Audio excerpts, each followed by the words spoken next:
mais uma vez. Se há alguma criança aqui, até os juniores, até 11 anos de idade que ainda não saiu, pode ir agora para o seu estudo bíblico, lá atrás, nas salas apropriadas para isso. Em uma das datas mais importantes do calendário das igrejas ditas cristãs, é a da Semana Santa.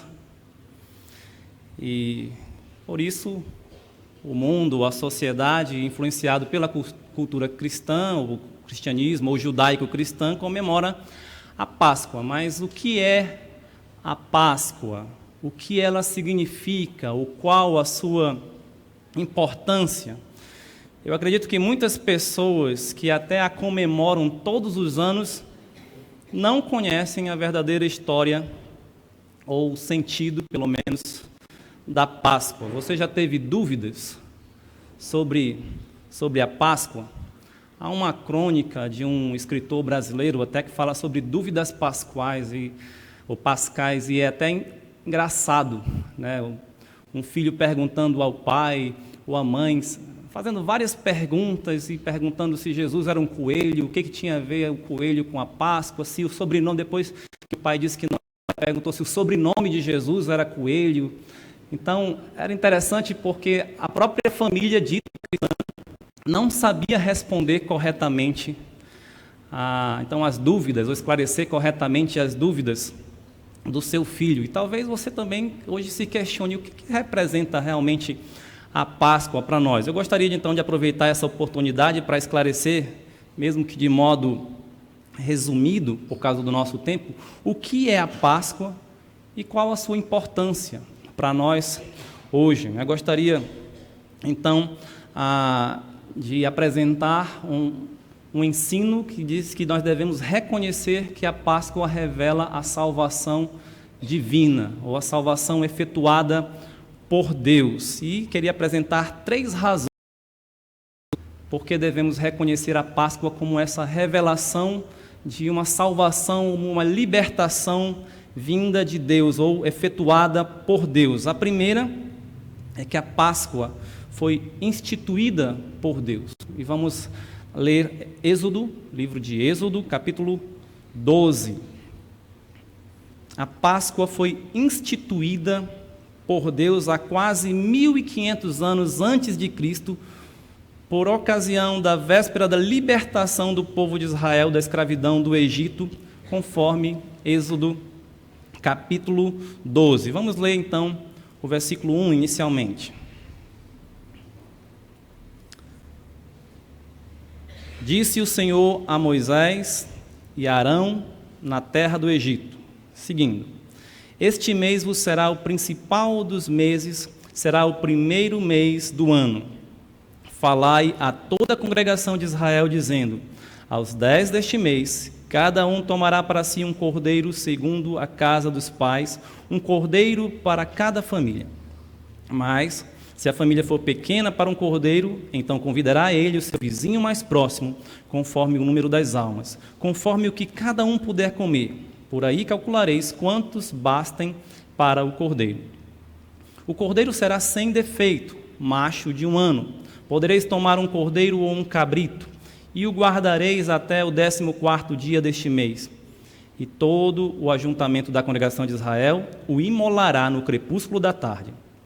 Tomarão do sangue e o porão em ambas as ombreiras e na verga da porta, nas casas em que o comerem. Naquela noite, comerão a carne assada no fogo, com pães asmos e ervas amargas a comerão. Não comereis do animal nada cru, nem cozido em água, porém assado ao fogo, a cabeça, as pernas e a fressura. Nada deixareis dele até pela manhã. O que, porém, ficar até pela manhã, queimá-lo-eis. Desta maneira o comereis: lombos cingidos, sandálias nos pés, cajado na mão. Comê-lo-eis às pressas. É a Páscoa do Senhor. Vamos parar aqui. É a Páscoa do Senhor. Então, a partir do versículo 1, Deus começa a dar instruções sobre algo que ele chamaria de Páscoa. Foi Deus quem instituiu a Páscoa. E pelo que lemos até aqui, você percebe, o primeiro aspecto, que a Páscoa original, essa Páscoa aqui instituída por Deus, ela era bem cerimonial. Era um rito, um ritual. As instruções dadas por Deus a Moisés e Arão, então, deveriam ser seguidas à risca pelo povo de Israel. Não é como uma comemoração qualquer em que cada um pode fazer o que bem entende. Vamos comemorar o dia tal, vamos homenagear tal, vamos fazer dessa forma. Aí a outra família vai e faz de uma outra forma. Não. Tinha ali todo vamos dizer, uma ordem, né, um protocolo, um rito que devia ser seguido. Tudo conforme o Senhor ensinou. Então, eu vou destacar aqui, já do texto que nós lemos, alguns pontos. Por exemplo, deveria ser realizada a Páscoa no primeiro mês do ano para os judeus. Então, aquele mês foi considerado por Deus, ele disse que eles deveriam considerar como sendo o primeiro mês do ano. Isso está no versículo 2. E que dia desse mês? Vamos lá, começando. Aos 10 dias desse mês, cada um tomará para si um cordeiro, segundo a casa dos pais, um cordeiro por família. Então, veja aí outra característica. Vai ser no primeiro mês do ano, e a partir, na verdade, no 10º dia, vão separar um cordeiro. Um cordeiro por família. Versículo 3. Indo para o versículo 4, ele dá uma outra característica. Se a família for pequena para um cordeiro, convidará ele o seu vizinho mais próximo, conforme o número de pessoas. Veja então que, vamos dizer, a minha família, por exemplo, são só 4. Nós não comeríamos um cordeiro inteiro. Então eu convidaria a família do pastor Valnei, ou ele me convidaria, né, que são mais 4 ali. Então 8 talvez come um cordeiro, né? Eu acho que dá, né? Dá para comer um cordeiro. Lembra que o cordeiro é o filhote, né, do carneiro, né? Então, é um carneiro pequeno, né? Por isso chamado de cordeiro. Se, para essas duas pequenas famílias, desse o cordeiro, tudo bem. Não poderia ser demais, tinha que dar no número exato. Então, veja, calcule aí o número das pessoas, para que seja um cordeiro por família ou para uma outra família vizinha. Outra característica, versículo 5. O cordeiro será sem defeito. O cordeiro será macho de 1 ano. E podereis tomar um cordeiro ou um cabrito. Então veja que tem regras específicas. Não pode ser qualquer cordeiro. Não pode ser aquele filhote que nasceu coxo. Não pode ser um cordeiro que por um acidente ficou cego, ou que tem sarna, ou que tem qualquer tipo de defeito. Precisava ser um cordeiro sem mácula, um cordeiro macho de 1 ano, ou seja, um cordeiro jovem. Um carneiro, né? Jovem. 1 ano para um animal como esse está na juventude, no vigor, então, da sua idade. E, caso não tenha um cordeiro, pode ser um cabrito, creio que nas mesmas condições, macho, sem defeito. O versículo 6 dá outro detalhe interessante. Lembra que esse cordeiro deveria ser separado no dia 10. Agora, olha lá. Guardareis o cordeiro até o 14º dia do mês.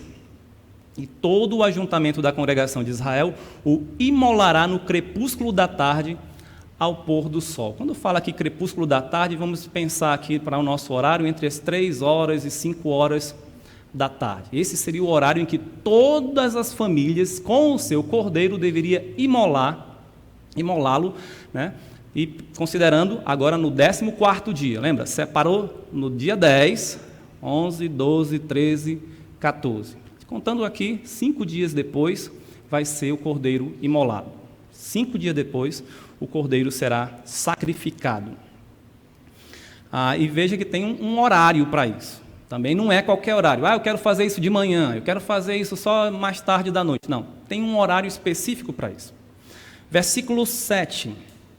Tomarão o sangue desse cordeiro, que foi sacrificado, que foi imolado, e o porão em ambas as ombreiras e na verga da porta, nas casas em que a comerem. Veja,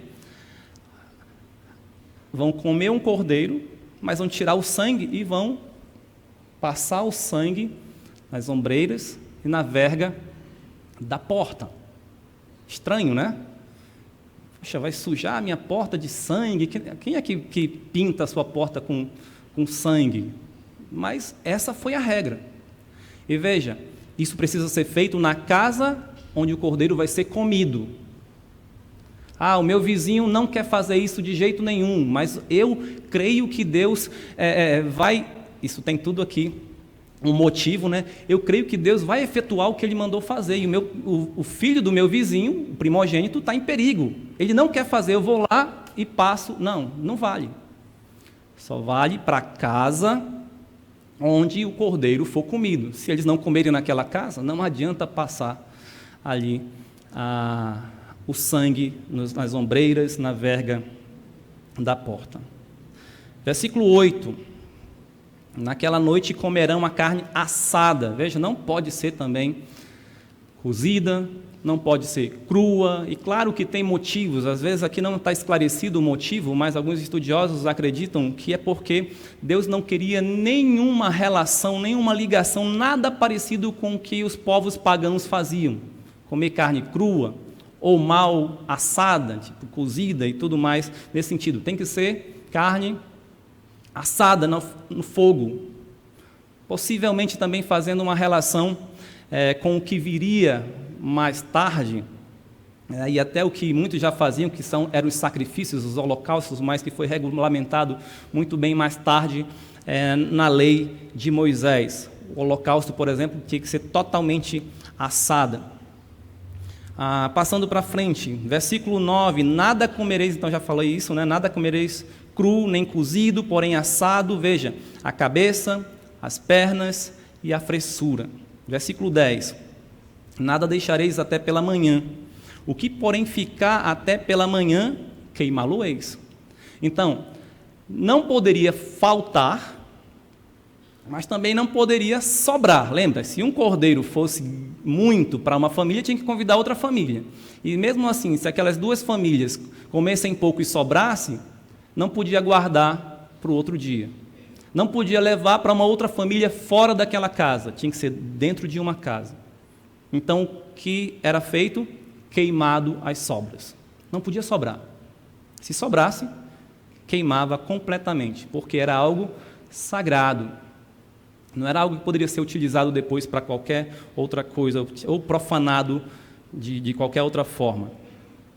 Aí o versículo, a gente vai para frente, vamos pular para o versículo 46 agora, mais informações, mais detalhes de como devia ser esse ritual da Páscoa. Versículo 46, o cordeiro há de ser comido numa só casa, da sua carne não levareis fora da casa, nem lhe quebrareis osso nenhum. Então aqui temos mais uma informação. A gente já sabia que tinha que ser comido numa só casa, já sabia também que não poderia ser levado para outra casa ou para fora da casa, mas aqui o outro detalhe os ossos não podiam ser quebrados. Nós acabamos de ver que o que deveria ser comido desse cordeiro: cabeça, pernas e a fressura. Então, me imagina lá uma perna, um pernil, vamos assim, de cordeiro. Tinha que estar inteiro.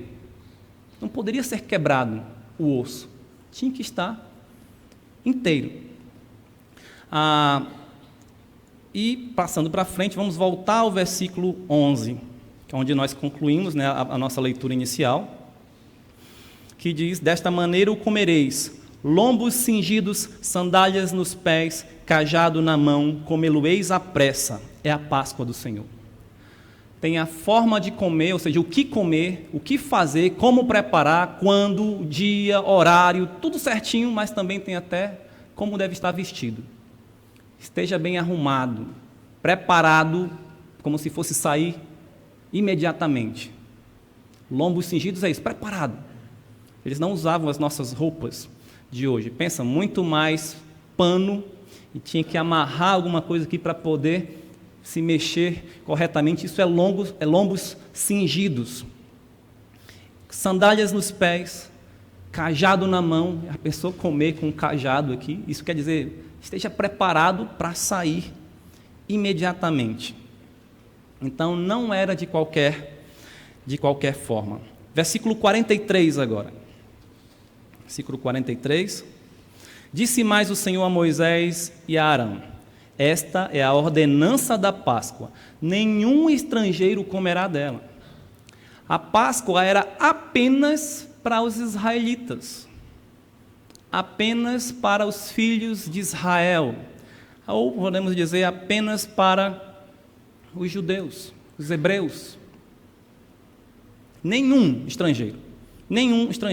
Mas, veja o versículo 48, porém, se algum estrangeiro se hospedar contigo e quiser celebrar a Páscoa do Senhor, seja-lhe circuncidado todo macho, e então se chegará e a observará, e será como um natural da terra, mas nenhum incircunciso comerá dela. Se alguém que não fosse israelita, que não fosse judeu, morasse com os judeus e quisesse celebrar a Páscoa, precisava primeiro se circuncidar, ou seja, fazer parte daquela aliança que foi então começada ali com Abraão. E sendo circuncidado, temendo o Deus de Israel, vivendo como um israelita, a pessoa faria parte dessa aliança e se tornaria como um natural de Israel. Então é como se não fosse mais um estrangeiro, como se fosse considerado mesmo um israelita, um judeu, alguém que fazia parte da aliança com Deus. E então, essa aliança era a aliança que foi feita com Abraão e com os seus descendentes. Veja, assim foi instituída a Páscoa. Tudo deveria ser seguido conforme esse rito. Quem determinou o rito? Deus. Quem instituiu a Páscoa? Deus. Um outro aspecto é que a Páscoa original, ela revela o sobrenatural. Isso é interessante. Diferente de outras datas comemorativas que surgiram para celebrar algo que já havia acontecido no passado ou que existe já há muito tempo, a primeira Páscoa anunciava algo que ainda iria acontecer. Eu estou tentando fazer a diferença entre datas comemorativas de hoje. Por exemplo, o Dia das Mães. O Dia das Mães, como nós conhecemos, surgiu ali por volta de 1910, nos Estados Unidos. Uma americana, filha de pastores, de pastor metodista, perdeu a mãe, ficou muito triste, em depressão. Então suas amigas e irmãs disseram: vamos fazer uma comemoração, um dia especial para homenagear a sua mãe. E ela resolveu: não, então vamos fazer isso em homenagem a todas as mães. E aí, 5 anos depois da morte da sua mãe, realizaram esse culto, e o prefeito da sua cidade tomou aquilo para ser algo municipal, depois o governador, depois o presidente, e depois passou para outras nações. Mas as mães já existiram, desde Eva. Nesse caso aqui, a Páscoa foi anunciada antes de ter acontecido o que ela iria homenagear, ou que ela iria celebrar ou anunciar. Era um ritual altamente simbólico e profético. Algo iria acontecer. Só poderia ter sido instituído por Deus aquele que conhece todas as coisas e faz tudo conforme os seus propósitos. Às vezes também, vamos pensar aqui num campeonato, na final do futebol, pensando na Copa do Mundo, por exemplo. Nós, como brasileiros, pensamos: o nosso time é o melhor, nossa seleção é melhor, e vamos torcendo pela seleção, e chega na final. Se chegasse na final, chegaria na final, e você estava torcendo, pensando: nosso time vai ganhar. Você compara com a outra seleção e diz: não, os nossos jogadores são melhores, vamos ganhar. Aí você faz uma festa, faz a churrascada, chama os amigos, os pastores, para participar da comemoração e tal, e o Brasil perde. Opa! Por quê? Porque você não podia controlar.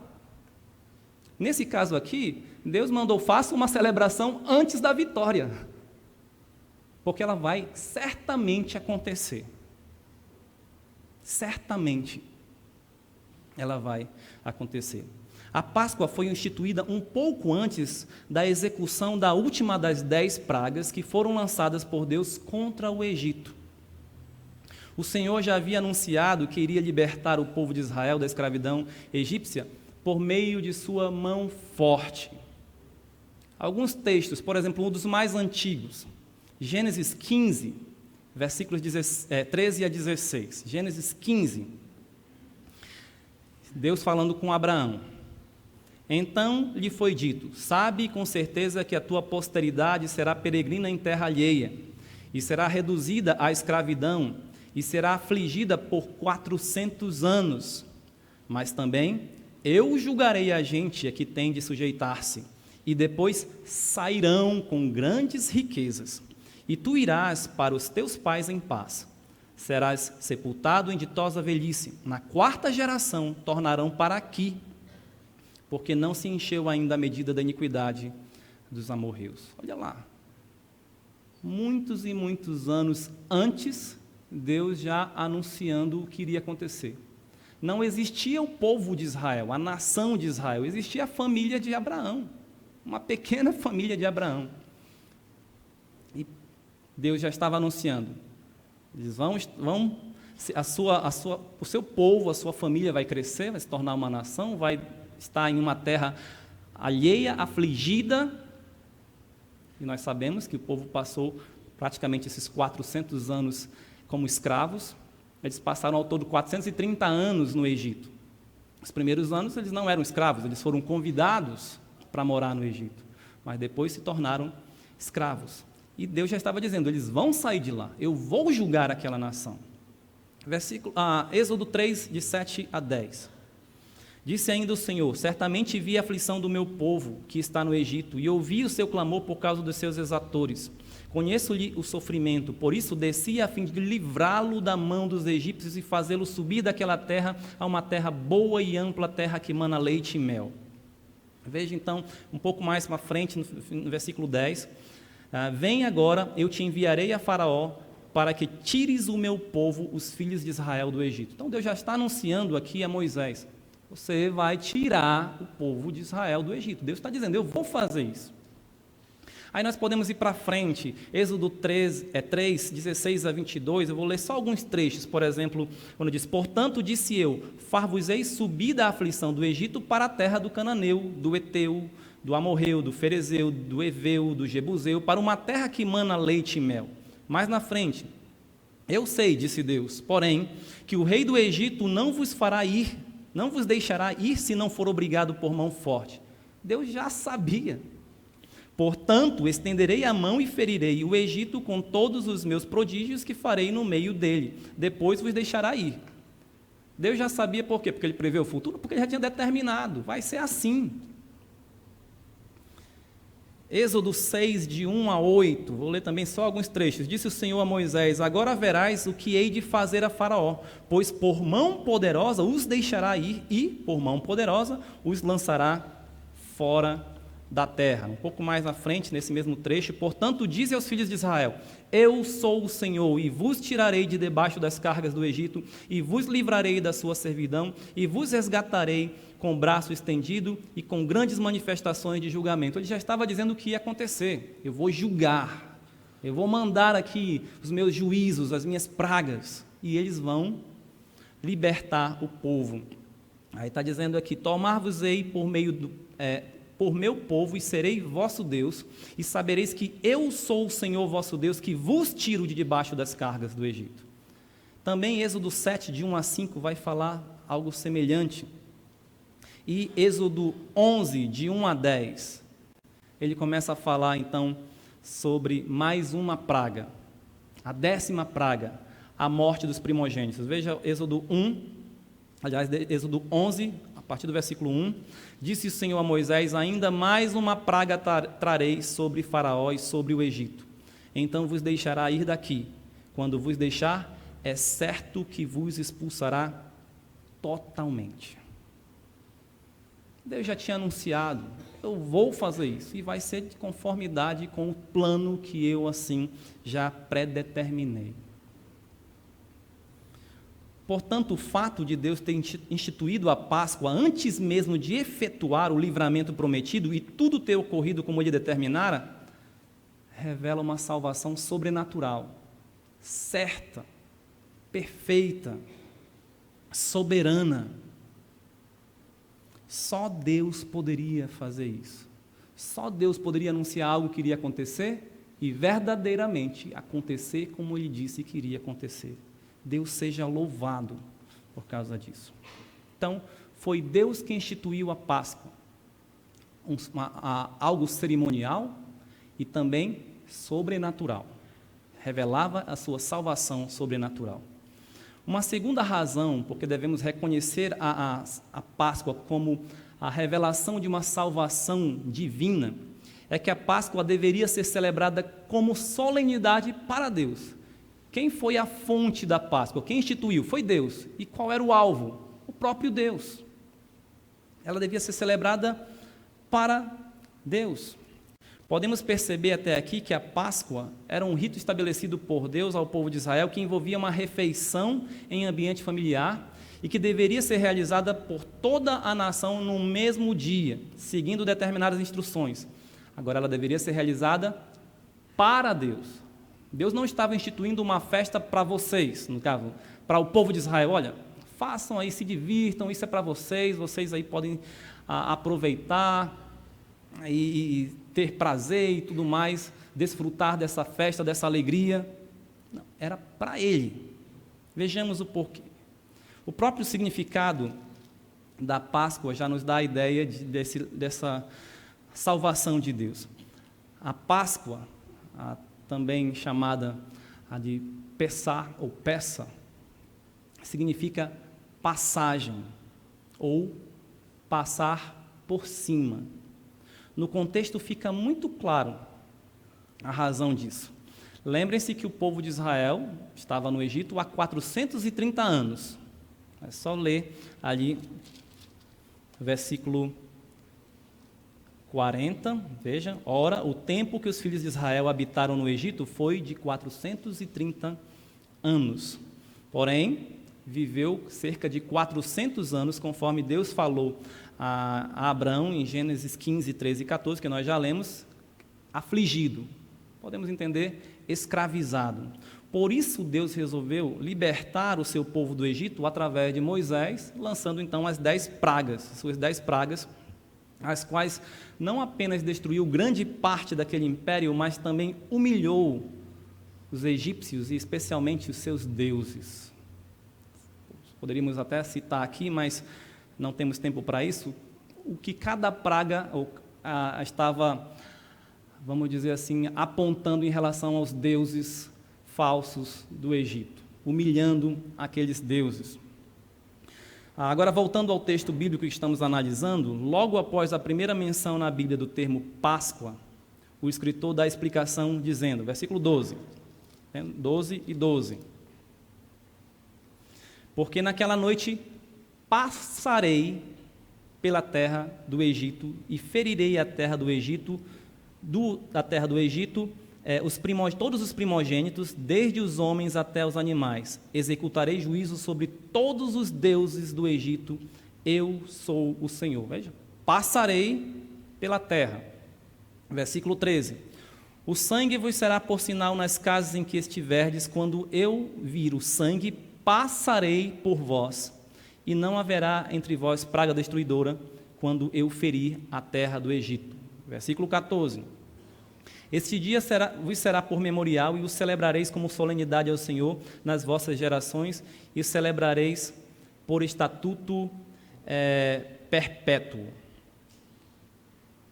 Deus passará pelo Egito e passará por cima das casas onde estiver ali a marca do sangue do Cordeiro nas portas. E aquilo seria celebrado, a Páscoa seria celebrado como solenidade ao Senhor em todas as gerações. Então, a partir do versículo 15, ele começa a falar sobre a festa dos pães asmos, que é praticamente logo depois da Páscoa. Mas aí, versículo 21, agora, vamos para o versículo 21. Chamou, pois, Moisés todos os anciãos de Israel e lhe disse: escolhei e tomai cordeiros segundo as vossas famílias e imolai a Páscoa. imolai a Páscoa. 22. Tomai um molho de sopo, molhai-o no sangue que estiver na bacia, e marcai a verga da porta e suas ombreiras com o sangue que estiver na bacia. Nenhum de vós saia da porta da sua casa até pela manhã, porque o Senhor, versículo 23, passará para ferir os egípcios.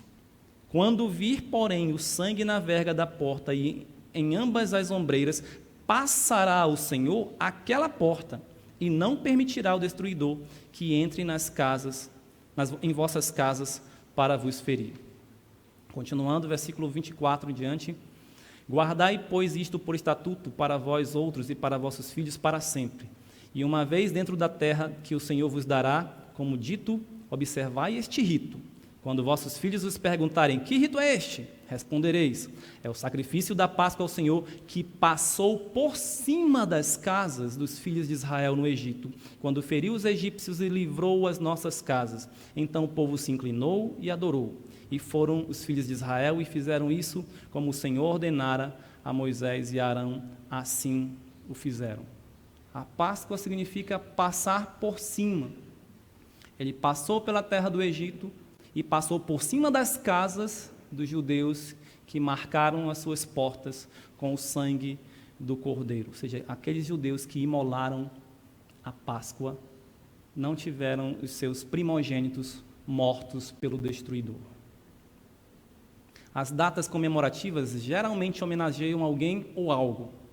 A Páscoa celebra os feitos maravilhosos do Senhor, especificamente essa sua libertação, a salvação que ele efetuou em favor do seu povo Israel. Um segundo aspecto é que a celebração da Páscoa era um ato de fé. A primeira Páscoa era para ser, antes de tudo, um ato de fé em Deus. Calma aí, quer dizer que se eu matar um cordeiro no dia tal, no horário tal, dessa forma que estabelecida, colocar sangue nas ombreiras, na verga da porta, Deus vai me livrar da morte do meu filho primogênito? Que história é essa? Como é que isso vai salvar o meu filho? Todas essas 9 pragas que já aconteceram aí, destruíram tantas coisas. Por que só um sangue na porta vai salvar o meu filho? Era um ato de fé. Eles precisavam confiar de que Deus iria lhes dar libertação, salvação. Aquelas pessoas da casa que imolaram o cordeiro pascal, que melaram então, ou marcaram suas portas com o sangue daquele cordeiro, precisavam confiar em Deus. Confiar em Deus. Além disso, a família que comesse da Páscoa, com os lombos cingidos, sandálias nos pés e cajado na mão, evidenciava que cria que no dia seguinte sairia livre do Egito. Ah, não, eu não vou comer desse jeito, como é que se come com cajado na mão, dessa forma, todo... Não, se a pessoa fizesse isso, ela estava confiando que no próximo dia já estaria saindo livre. Precisava ter fé. Só quem tivesse fé em Deus celebraria a Páscoa. Por isso também, nos anos seguintes, só quem fizesse parte da aliança com Deus poderia celebrá-la, aqueles que criam no Deus de Israel. Um terceiro aspecto é que a celebração da Páscoa era um memorial. Nós lemos isso no versículo 14. Este dia vos será por memorial, e o celebrareis como solenidade ao Senhor nas vossas gerações, e celebrareis por estatuto perpétuo. Agora versículo 26 e 27, que acabamos de ler também. Quando vossos filhos vos perguntarem que rito é este, respondereis, é o sacrifício da Páscoa ao Senhor, que passou por cima das casas dos filhos de Israel no Egito.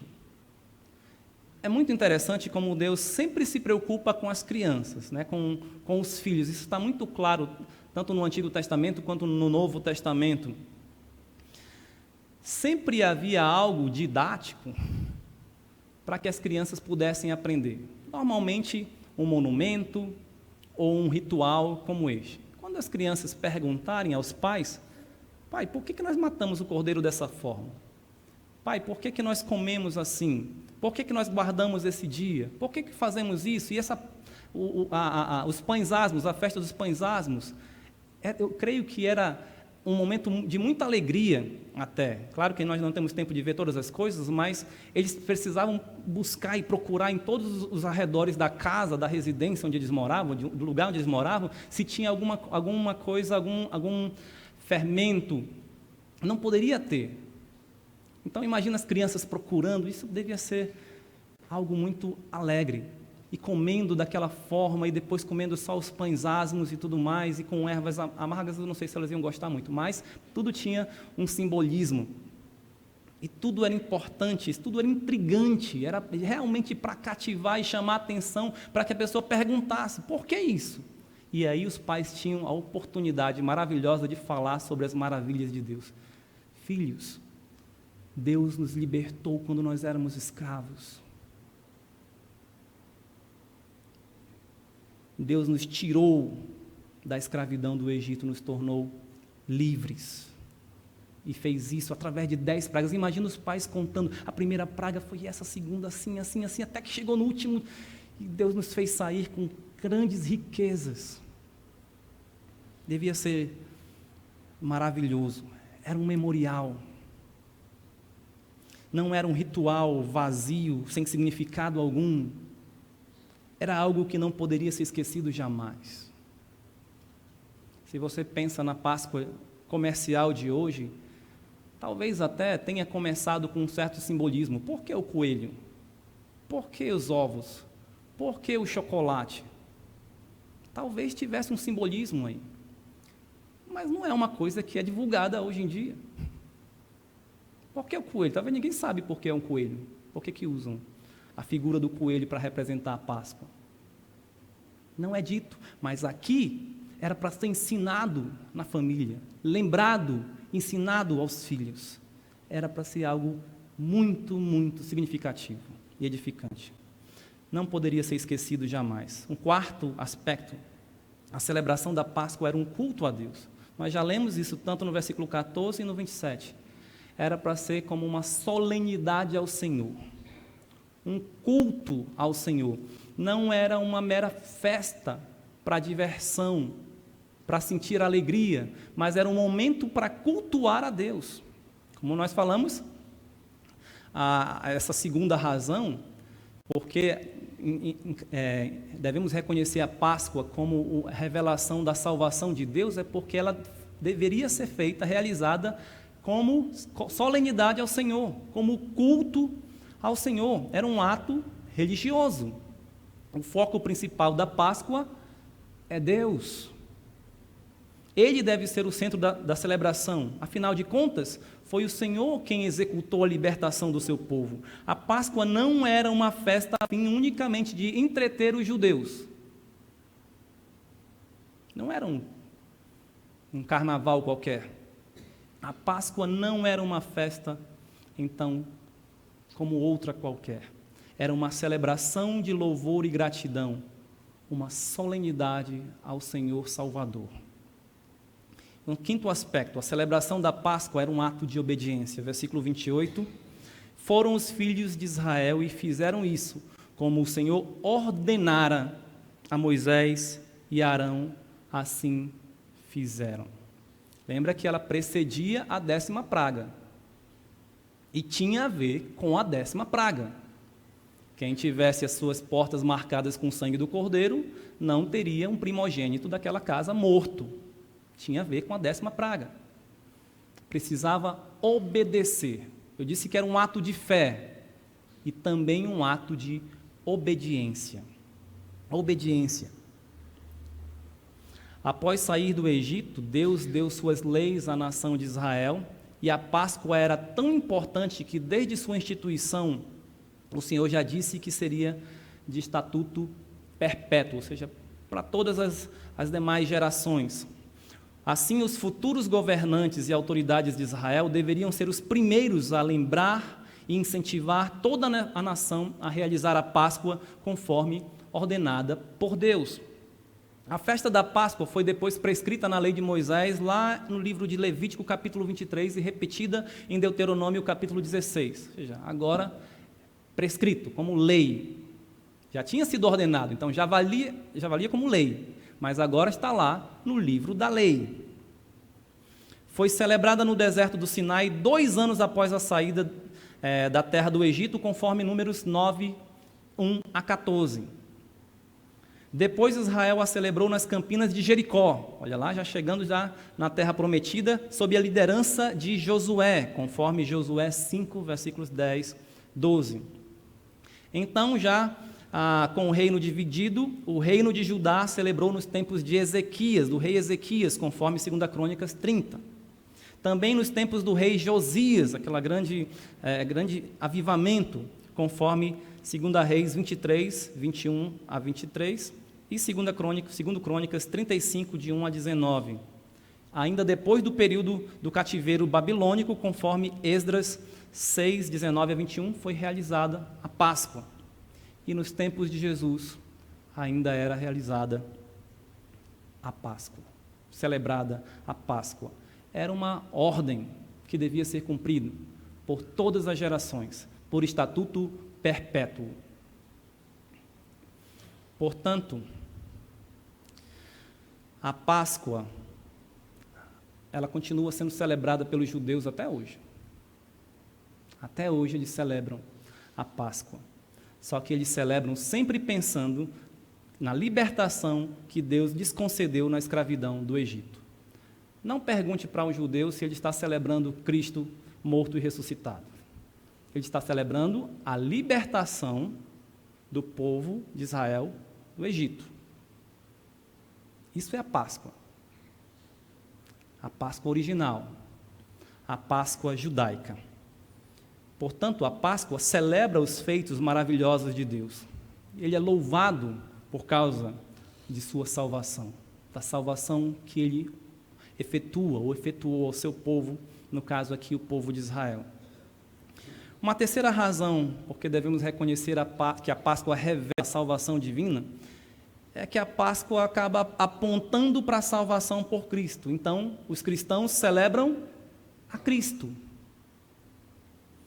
Agora que conhecemos ou relembramos a origem da Páscoa, suas características e propósitos, como conciliá-las com a Páscoa que se comemora na nossa sociedade atualmente?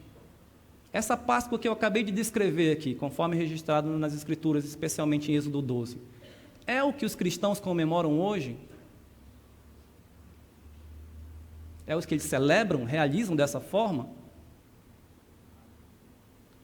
Os crentes devem celebrar a Páscoa? Se sim, qual Páscoa? Se considerarmos a Páscoa que a sociedade secularizada festeja, poderíamos chamá-la de Páscoa comercial, ou a Páscoa do coelhinho e dos ovos de chocolates. Mas essa celebração é apenas uma festa do comércio, como uma Black Friday, por exemplo. Não há simbolismos, não há aprendizados espirituais, há apenas uma felicidade passageira sem muito sentido. Você pode comer chocolate, pode comprar, mas não tem um significado espiritual para a nossa vida. No entanto, ao mesmo tempo em que a Páscoa comercial está funcionando, há uma outra que tenta com muita luta fazer sua voz ser ouvida na sociedade. É o que nós podemos chamar da Páscoa cristã. A Páscoa que as igrejas ditas cristãs, então, celebram nessa data, que nós podemos chamar de a paixão e a ressurreição de Cristo. Que ligações há entre a Páscoa original judaica e essa que estou chamando aqui de Páscoa cristã? No Evangelho de João, capítulo 1, João Batista, quando viu Jesus, diz: "Eis o Cordeiro de Deus que tira o pecado do mundo." João Batista já está ali nos livros dos Evangelhos, né? No Novo Testamento, mas ali a gente pode dizer que ainda é Velho Testamento. Mas normalmente esses personagens, ou os próprios escritores, não João Batista, mas os escritores do Novo Testamento, sempre estão se referindo a eventos que ocorreram durante o Velho Testamento. Estão vendo ali tipos, algo que prefigurava, que vislumbrava algo que viria depois. Ele está dizendo, eis o Cordeiro de Deus. Quando ele fala isso aos judeus, eles já poderiam pensar nas próprias ofertas que eram realizadas a Deus, como o holocausto, como a oferta pelo pecado, como a oferta pela culpa, como o dia da expiação, ou a Páscoa. Eis o Cordeiro de Deus que tira o pecado do mundo. O apóstolo Paulo, em 1 Coríntios 5 e 7, disse, lançai fora o velho fermento, para que sejais nova massa, como sois, de fato, sem fermento.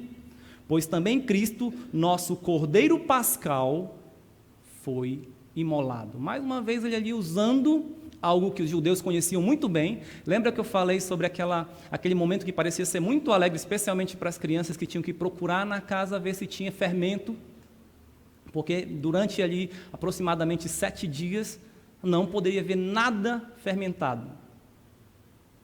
Por isso o pão asmo, né? Então ele diz, jogue fora esse fermento, porque vocês são nova massa. Então faz lembrar daquelas festas, que começa com a Páscoa e depois vem os pães asmos, que é no dia seguinte e dura por 7 dias. E aí ele diz, pois também Cristo, nosso Cordeiro Pascal, foi imolado. Então ele já faz uma ligação direta entre a Páscoa dos judeus, que parece que estava apontando para o sacrifício de Jesus Cristo.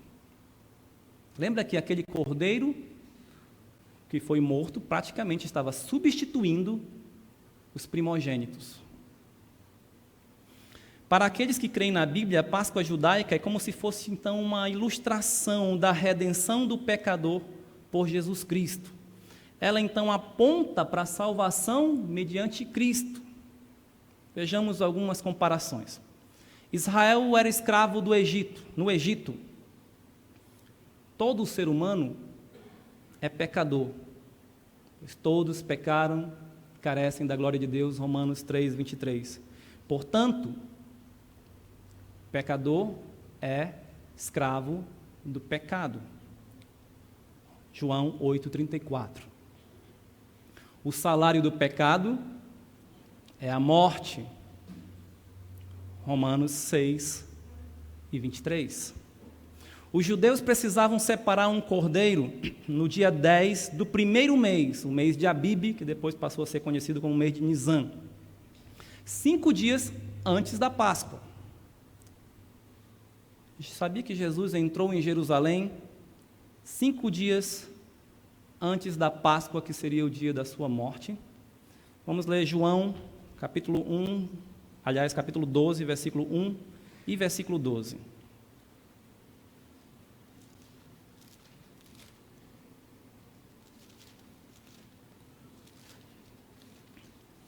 João 12, versículo 1 e versículo 12.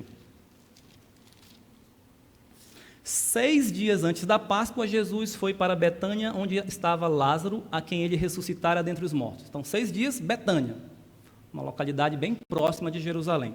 Agora, versículo 12. No dia seguinte, a numerosa multidão que viera à festa, tendo ouvido que Jesus estava a caminho para Jerusalém, tomou os ramos e tal e tal. Então, ele entrou no dia seguinte, ou seja, 5 dias antes da Páscoa. Será que isso é coincidência? O cordeiro precisava ser macho de 1 ano, jovem, sem defeito. Jesus se tornou um ser humano e se tornou um homem. Então, 100% Deus, 100% homem. E ele tinha 33 anos. É claro que um cordeiro de 1 ano está no vigor de um homem de 33 anos também. Jovem e sem pecado, sem defeito. Sem defeito. Outros detalhes, outras comparações. O cordeiro seria morto no crepúsculo da tarde do dia 14. Seu sangue deveria ser colhido e passado nas ombreiras e na verga da porta da casa. No dia da celebração da Páscoa, Jesus morreu numa cruz, derramando todo o seu sangue um pouco depois das 3 horas da tarde, exatamente no crepúsculo da tarde, conforme Lucas capítulo 23, versículos 44 a 46. O cordeiro não poderia ter nenhum osso quebrado. Jesus não teve nenhum osso quebrado e os irmãos conhecem muito bem a história. Era muito comum os soldados romanos quebrarem as pernas dos crucificados para que eles morressem logo, porque assim eles não poderiam se erguer para respirar. Jesus já estava morto, então o soldado apenas furou aqui o seu lado e quando saiu sangue misturado com água, provando então que ele já estava morto, não foi necessário quebrar as suas pernas. João 19:33. O sangue do cordeiro nas ombreiras e na verga da porta seria um sinal para que o destruidor passasse por cima da casa e não matasse ninguém. O sacrifício de Cristo na cruz do Calvário é a garantia de que o pecador que nele crê será salvo da morte eterna. Portanto, a Páscoa cristã, ou podemos dizer o Evangelho de Cristo, o sacrifício de Cristo, revela a passagem da morte para a vida que somente o Senhor Jesus pode dar para o pecador que nele crê. Em relação à Páscoa judaica, somente os judeus poderiam participar dela, porque eram aqueles que tinham aliança com Deus. A que nós chamamos aqui de Páscoa cristã, ou a paixão de Cristo e ressurreição, todo aquele que crê em Jesus Cristo pode celebrá-la, pode desfrutar das suas bênçãos, dos seus benefícios. Logo após a última vez que Jesus celebrou a Páscoa judaica aqui na terra com seus discípulos, ele instituiu a ceia do Senhor, um rito memorial para ser celebrado pelos cristãos, a fim de lembrarem-se de sua morte e ressurreição até a sua volta. Veja aqui outra característica. Agora Jesus institui algo novo para os cristãos. Então a sua igreja iria participar disso futuramente, ali então eram só os seus apóstolos, que também era um memorial, assim como a Páscoa judaica. O pão, nós sabemos muito bem, simboliza o corpo de Cristo moído na cruz pelos que nele creem. E o vinho, ou suco de uva, o seu sangue derramado. Deveremos realizar ou participar da ceia do Senhor até que ele volte. Comparando aqui com a Páscoa judaica, também era um rito e também deveria ser feito por todas as gerações futuras. Enfim, celebrar a morte e ressurreição de Cristo é um ato de fé.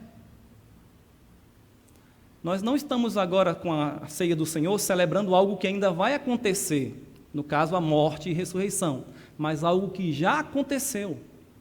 Porém, quando Jesus instituiu a ceia para os seus discípulos, ainda não havia acontecido.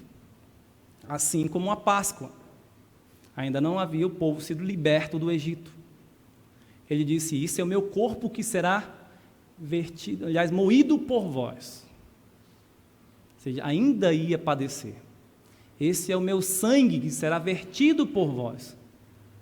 Ainda seria crucificado e teria o seu sangue todo vertido na cruz. Mas hoje nós celebramos o que já aconteceu. E lembrando que ele voltará. Isso ainda vai acontecer.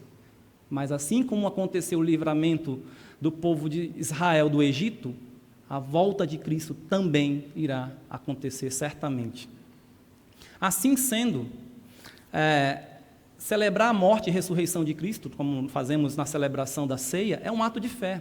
A ceia também é um memorial, como eu já falei, e também é um culto e louvor a Cristo. E também é uma ordenança por Jesus Cristo, dada por Jesus Cristo aos cristãos. Os cristãos não celebram a Páscoa judaica, mas louvam a Deus por ela, porque foi algo que Deus realizou. Os cristãos também não devem se distrair com a Páscoa comercial, ao ponto de esquecerem do que é essencial. Antes, os crentes devem celebrar a Cristo, sua morte, sua ressurreição, simbolizadas na ceia do Senhor. Gosto de um escritor chamado Michael Privet, se não estou enganado, deve ser essa a pronúncia, falando sobre o culto. Ele diz que a ceia do Senhor é o ápice da adoração a Deus. E realmente, é um momento que deve ser feito com muita alegria, com muita contrição até, com muita devoção. Vimos, enfim, que a Páscoa revela a salvação divina porque foi Deus quem a instituiu, de modo maravilhoso, sobrenatural, e é para ser celebrada solenemente para Ele. A Páscoa judaica celebrava a salvação do povo de Israel do Egito, realizada por Deus, mas apontava simbolicamente para uma salvação muito maior que ainda viria através de um sacrifício de sangue. A Páscoa cristã revela a salvação do ser humano da condenação do pecado realizado por Cristo Jesus na cruz do Calvário. Essa salvação ressalta o amor, a graça, a misericórdia e a justiça de Deus em favor de todo aquele que crê em Cristo. Numa data comemorativa de hoje em dia, sempre é destacado alguma virtude. Dia das Mães, vamos celebrar e homenagear os nossos pais, vamos lembrar da bondade, do amor da mãe, do cuidado e tudo mais. E as pessoas, então, tentam fazer isso umas com as outras, especialmente, é claro, com a mãe, no caso do Dia das Mães. Aqueles que desfrutam das bênçãos espirituais dessa Páscoa, aqueles que celebram, então, a Páscoa, a salvação em Cristo, elas revelam a Deus, em primeiro lugar, a sua fé, a esperança, a gratidão, a humildade, a contrição, o louvor, devoção e amor por Ele.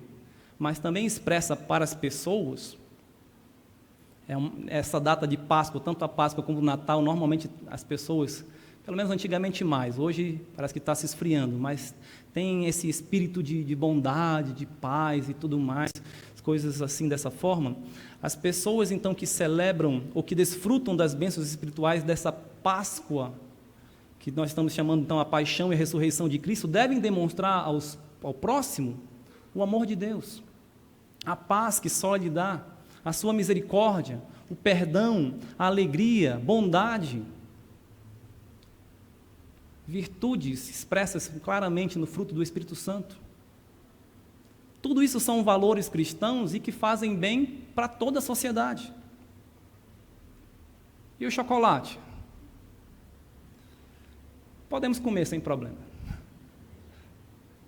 Porém, melhor do que chocolate é desfrutar da salvação em Cristo Jesus, que nos livrou da morte eterna, nos concedendo vida e vida em abundante, a vida eterna. Portanto, celebremos sempre Cristo, o nosso Cordeiro Pascual, o nosso grande Salvador. Amém? Vamos orar. Nosso bendito Deus e Pai, muito obrigado, porque o Senhor é o nosso Salvador, enviando o seu Filho Jesus Cristo a este mundo para morrer no nosso lugar, e não ficou morto, mas ressuscitou ao terceiro dia, como o Senhor havia dito. Então, dessa forma, nos concedeu o perdão dos nossos pecados, a salvação, nos livrou da morte eterna, da condenação eterna do pecado. E por isso celebramos nosso Salvador Jesus Cristo. Não nos deixe, Senhor, nos distrair com outras coisas que o mundo muitas vezes oferece, prazeres, diversões e coisas que nos fazem realmente nos desviar daquilo que é essencial. Mas ajuda-nos a viver para Cristo, a viver o Evangelho genuíno e pregar esse Evangelho àqueles que ainda não te conhecem. É o que eu peço em nome de Jesus. Amém. Deus abençoe a todos. Boa noite.